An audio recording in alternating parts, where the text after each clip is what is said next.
എല്ലാ കൂട്ടുകാർക്കും നല്ലൊരു രാത്രി ആശംസിച്ചുകൊണ്ട് നമുക്ക് നേരെ ബാലിന്റെയും ഗോമതിയുടെയും നാളത്തെ നല്ലൊരു പ്രൊമോ വിശേഷം കേട്ടാലോ. ആദ്യമായി കാണുന്നവരാണെങ്കിൽ ചാനൽ ഇഷ്ടപ്പെട്ട ഒന്ന് സബ്സ്ക്രൈബ് ചെയ്യാൻ മറക്കരുതേ. അതോടൊപ്പം തന്നെ വീഡിയോ ഇഷ്ടപ്പെടുവാണെങ്കിൽ ലൈക്ക് ചെയ്യാനും മറക്കരുത് കേട്ടോ. നമ്മുടെ മുന്നോട്ടുള്ള യാത്രയിൽ നിങ്ങളുടെ ലൈക്ക് സപ്പോർട്ടാണ് നമുക്ക് ഏറ്റവും കൂടുതൽ പ്രചോദനമായി മാറിക്കൊണ്ടിരിക്കണേ. അപ്പൊ നമുക്ക് നേരെ നമ്മുടെ വിശേഷത്തിലേക്ക് അങ്ങോട്ട് പോയാലോ. അങ്ങനെ ഇന്നത്തെ വിശേഷം നമ്മൾ കണ്ടു. ശ്രീദേവിക്ക് ആകെപ്പാടെ വിഷമമാണ്. കാരണം കള്ളത്തിലൂടെ ചതിയിലൂടെയാണ് താന് ദേമംഗലത്തേക്ക് കയറി ചെല്ലാൻ പോകുന്നത്. അവർക്ക് ഈ കാര്യങ്ങളൊക്കെ അറിഞ്ഞിട്ടുണ്ടെങ്കിൽ അവർക്ക് ഒട്ടും സഹിക്കാൻ പോലും പറ്റില്ല. അതോ ആ ഒരു ടെൻഷൻ ശ്രീദേവിയുടെ മനസ്സിലുണ്ടായിരുന്നു. പിന്നീടാണെങ്കിൽ ഉദയഭാനും ശ്രീകരയൊക്കെ പറയുന്നുണ്ട്, അതെ നീ വലിയ പുണ്യവതിയൊന്നും ആകണ്ട, അറിയാലോ നിനക്കൊരു നല്ല ജീവിതം ഉണ്ടാകാൻ വേണ്ടിയാ ഞങ്ങൾ ഈ കണ്ട കഷ്ടപ്പാടുകളൊക്കെ പെടുന്നേ. അതുകൊണ്ട് ഞങ്ങൾ പറയുന്ന നീ അങ്ങോട്ട് അനുസരിച്ചാൽ മതി എന്നൊക്കെ പറഞ്ഞുകൊണ്ട് ശ്രീദേവിയോട് ഭയങ്കരമായിട്ട് ദേഷ്യപ്പെടുകയാണ്. ശ്രീദേവിക്കാണ് ആകെപ്പാടെ എന്ത് ചെയ്യണം നടത്തില്ല. പിന്നീട് ശ്രീദേവി മുറിയിലേക്ക് പോവാണ്.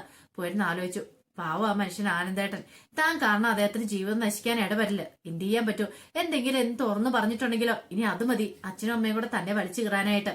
ഇനിയിപ്പോ തനിക്കിനി കള്ളത്തരത്തിന് മേലെ കള്ളത്തരങ്ങളൊക്കെ പറയേണ്ടതായിട്ട് വരും. ആ കുടുംബത്തിലേക്ക് കയറി ചെന്നിട്ടുണ്ടെങ്കിലോ ഒരു പക്ഷെ ഒരിക്കലും നല്ലൊരു ജീവിതം ഉണ്ടാവുമെന്ന് അറിയത്തില്ല. സത്യങ്ങളൊക്കെ മനസ്സിലായി കഴിഞ്ഞാലോ അങ്ങനെയൊക്കെ ഓർത്ത് ടെൻഷൻ അടിച്ചിരിക്കുകയാണ്. ആ സമയത്താണ് ആനന്ദിന്റെ ഫോൺ കോൾ വരുന്നത് ശ്രീദേവിയുടെ ഫോണിലേക്ക്. ശ്രീദേവി കോൾ എടുത്തു. എന്താ ആനന്ദേട്ടാന്ന് ചോദിക്കണം. അല്ല ഞാൻ വെറുതെ വിളിച്ചാ. ദേവിക്ക് സുഖമാണോന്ന് ചോദിക്കാം. കുഴപ്പമില്ല, സുഖമായിട്ടിരിക്കുന്നൊക്കെ പറയാണ്. പിന്നീട് ആനന്ദ് കുറെ സമയം സംസാരിക്കുന്നുണ്ട്. ഈ സമയത്ത് ശ്രീദേവിയുടെ നെഞ്ചു പിടിഞ്ഞു. ഉള്ള സത്യങ്ങളൊക്കെ അങ്ങോട്ട് തുറന്നു പറഞ്ഞാലോ വേണ്ട. ഇനിയിപ്പൊ അത് പറഞ്ഞു കഴിഞ്ഞിട്ടുണ്ടെങ്കിൽ പിന്നെ അച്ഛനും അമ്മയ്ക്കും ചിലപ്പോൾ ഇഷ്ടപ്പെട്ടെന്ന് വരത്തില്ല. പിന്നീട് ശ്രീദേവിയോട് ചോദിച്ചു, അല്ല ദേവി എന്താ ഒന്നും മിണ്ടാത്തെ? ഞാൻ ഇത്ര സമയം സംസാരിച്ചിരുന്നിട്ട് ദേവി അധികം ഒന്നും സംസാരിച്ചില്ലെന്ന് പറയാ. അല്ല അത് പിന്നെ ഞാൻ അധികം സംസാരിക്കാറില്ല, അതുകൊണ്ടാന്ന് പറയണം. ശരി ശരി ആയിക്കോട്ടെ എന്നൊക്കെ പറയാം. അല്ല ദേവിക്ക് എന്നെ ഇഷ്ടപ്പെടായിക്കൊന്നും ഇല്ല അല്ലേ? കുഴപ്പമൊന്നും ഇല്ല അല്ലേന്ന് ചോദിക്കണേ. എനിക്ക് ഇഷ്ടപ്പെട്ടു ആനന്ദേണ്ണ എന്നൊക്കെ പറഞ്ഞിട്ടാണ് ഫോൺ വെക്കുന്നത്. ഫോൺ വെച്ച് കഴിഞ്ഞപ്പോ ദേവി ഓർത്ത്, പാവം മനുഷ്യൻ, അദ്ദേഹത്തെ ഇങ്ങനെ ഇട്ട് ബുദ്ധിമുട്ടിക്കേണ്ട കാര്യമില്ലായിരുന്നു.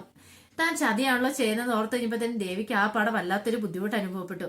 പിന്നീട് ആനന്ദ് അങ്ങോട്ടേക്ക് ചെല്ലുമ്പോൾ ബാലനും ഗോമതിയും മീനാക്ഷിയൊക്കെ സംസാരിച്ചുകൊണ്ടിരിക്കുകയാണ്.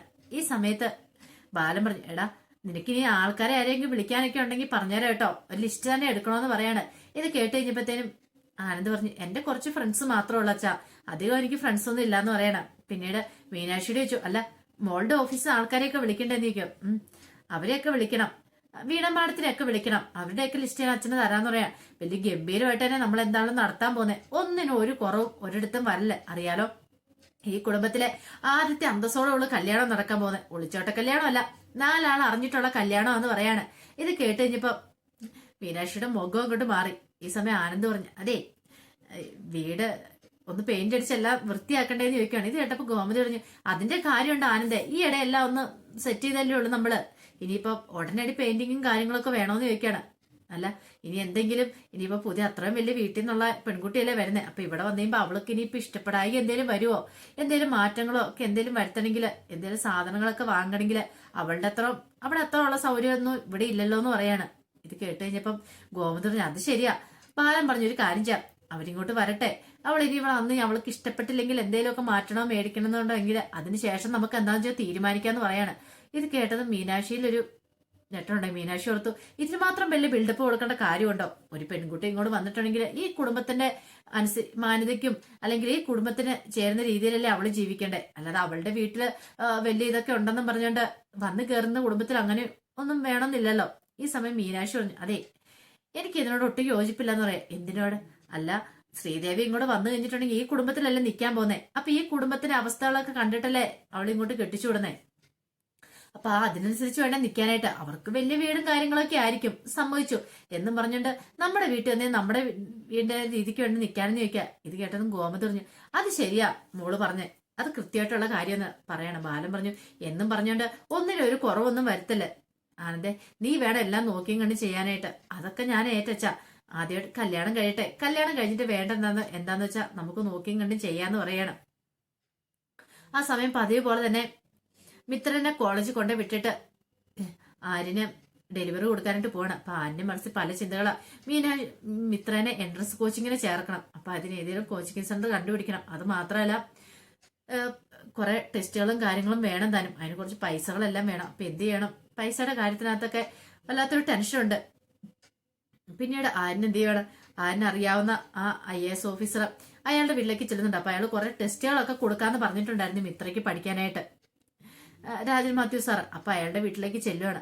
അങ്ങനെ ചെന്നിട്ട് കോളിംഗ് ബെൽ അടിച്ചപ്പോ അയാൾ ഇറങ്ങുന്ന ആരിന് ബാ എന്ന് പറയണ. അല്ല സാർ നാളെ കുറച്ച് ടെസ്റ്റ് എന്റെ ഭാര്യയ്ക്ക് പഠിക്കാൻ വേണ്ടി തരാന്ന് പറഞ്ഞിട്ടുണ്ടായിരുന്നു. അതാണോ, ഞാൻ ഇതൊക്കെ എടുത്തു വെച്ചിട്ടുണ്ടെന്ന് പറഞ്ഞോണ്ട് ആരിന് ഇതെടുത്ത് കൊടുക്കുകയാണ്. ആരിന്റെ എന്തെന്നില്ലാത്ത സന്തോഷം തോന്നി. അല്ല ഭാര്യ നന്നായിട്ട് പഠിക്കുന്ന കുട്ടിയാണെന്ന് ചോദിക്കാം.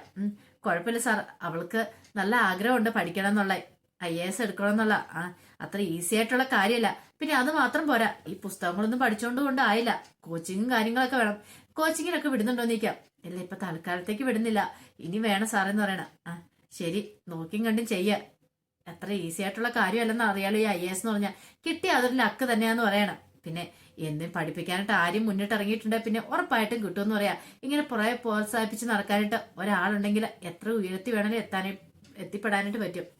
തങ്ങളുടെ ഭാര്യയുടെ ആഗ്രഹമൊക്കെ സാധിക്കട്ടെ എന്ന് പറയണം. അതിന് വല്ലാത്തൊരു സന്തോഷമായിരുന്നു. കാരണം ഇത്രയും ടെസ്റ്റ് പൈസ കൊടുത്ത് വാങ്ങണേ കുറെ പൈസയാവും, അതിനുള്ള സാമ്പത്തിക ശേഷിയൊന്നും ഇപ്പൊ തന്റെ കയ്യിലില്ല. പിന്നീട് പതിവ് പോലെ തന്നെ ആരെയും ഡെലിവറി എടുത്തോണ്ട് കൊടുക്കാനായിട്ട് പോവാണ്. ഈ സമയത്ത് ഉദയഭാനും ശ്രീവിദ്യയൊക്കെ സംസാരിച്ചോണ്ടിരിക്കുവായിരുന്നു. ഈ സമയം ശ്രീദേവി പറഞ്ഞു, അതെ എനിക്കൊരു കാര്യം പറയാനുണ്ട്. എന്താ? ഈ വളയൊക്കെ ഈയിടെ മേടിച്ചു തന്നുള്ളൂ, ഇത് എന്നോട് ചോദിക്കരുതെന്ന് പറയാണ്.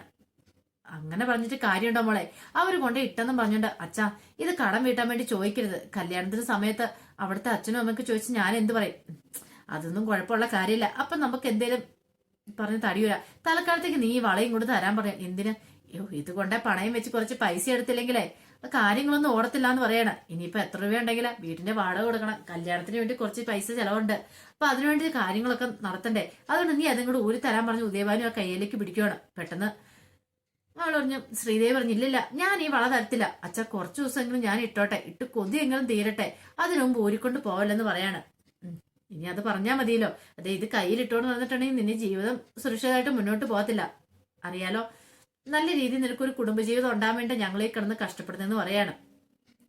ഈ സമയം ശ്രീവിദ്യ പറഞ്ഞു, അതെ ഇന്നൊന്നും ഫുഡൊന്നും ഉണ്ടാക്കിയിട്ടില്ല.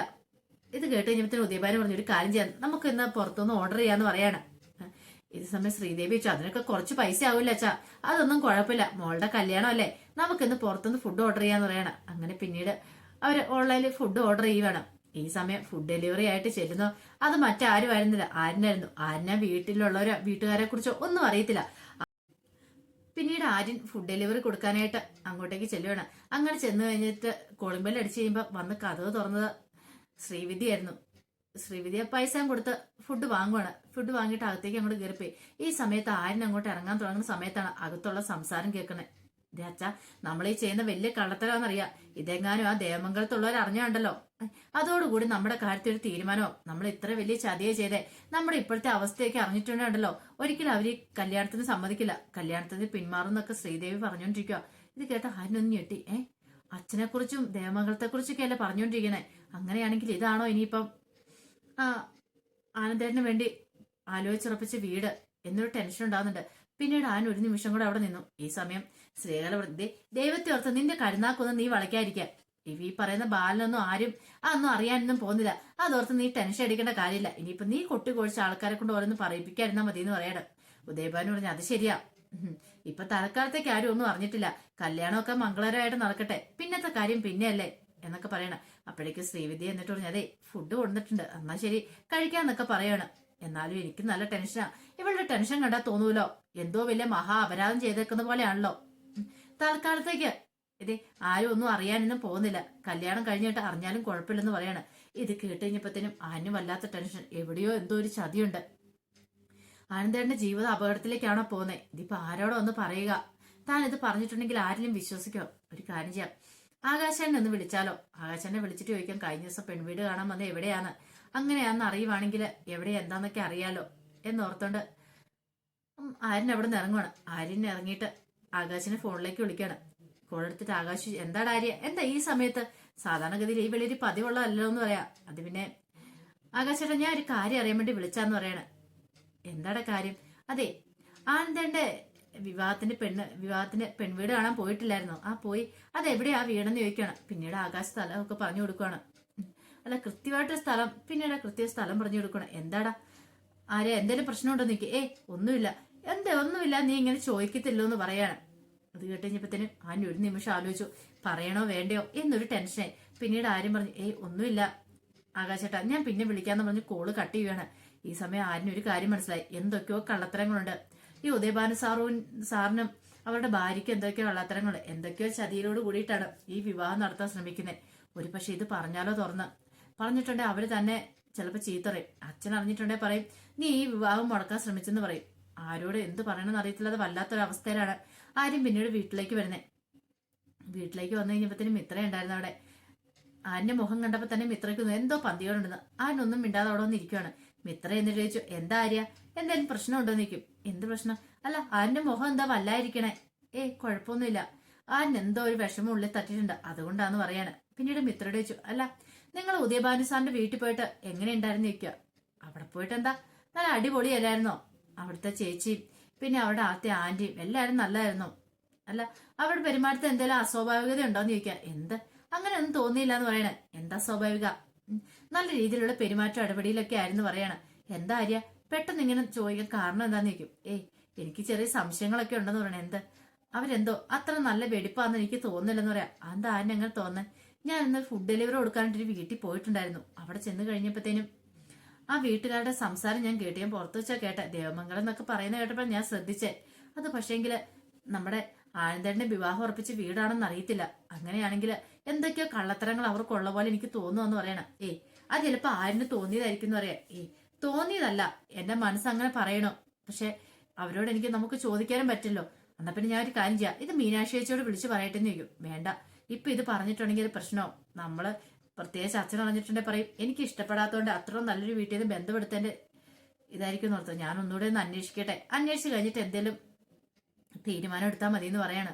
ഇതോടെ മിത്രയ്ക്കും ആകെപ്പാ ടെൻഷനായി. ആര്യ ഇനിയിപ്പം ആനന്ദേട്ടനെ വല്ല ചതിക്കുഴിയിലേക്കും ആണോ ചെന്ന് പെടുന്നതെന്ന് ചോദിക്കുക. അതൊന്നും അറിയില്ല, നമുക്കൊന്ന് അന്വേഷിക്കാം. അന്വേഷിച്ച് കഴിഞ്ഞിട്ട് ഫുൾ ഡീറ്റെയിൽസ് അറിഞ്ഞു കഴിഞ്ഞിട്ട് അച്ഛനെയൊക്കെ അറിയിച്ചാൽ മതി എന്ന് പറയാണ്. മിത്ര പറഞ്ഞ അത് ശരിയാ, അല്ലെങ്കിൽ അതിനു മുമ്പ് അറിയിച്ചിട്ടുണ്ടെങ്കിൽ അച്ഛൻ ഒരിക്കലും സമ്മതിക്കാനൊന്നും പോകുന്നില്ല.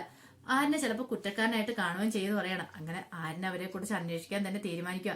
അതിന്റെ വിശേഷങ്ങൾ കാണുന്നത്. ഇനിയിപ്പോ ആരും സത്യങ്ങളൊക്കെ കണ്ടെത്തുമെന്ന് അറിയത്തില്ല. അങ്ങനെ കണ്ടെത്തിയപ്പോഴും ആരിന് ചിലപ്പോൾ ഒന്നും പറയാൻ പറ്റാത്ത അവസ്ഥയായിരിക്കും. ആരും പറഞ്ഞാലും ആരും വിശ്വസിക്കാൻ പറ്റാത്തൊരു രീതിയിലായിരിക്കും ഇരിക്കുന്നത്. ആരിനെ എല്ലാവരും കുറ്റപ്പെടുത്തുകയും ചെയ്യും. എന്ത് ചെയ്യണമെന്ന് അറിയത്തില്ലാത്തൊരവസ്ഥയിലായിരുന്നു. അപ്പൊ അതിന്റെ വിശേഷങ്ങളൊക്കെ നമുക്ക് എല്ലാവർക്കും കാത്തിരിക്കാം കേട്ടോ. ഒരിക്കൽ കൂടി എല്ലാവർക്കും നല്ലൊരു രാത്രി ആശംസിച്ചു നിർത്തുന്നു. നന്ദി.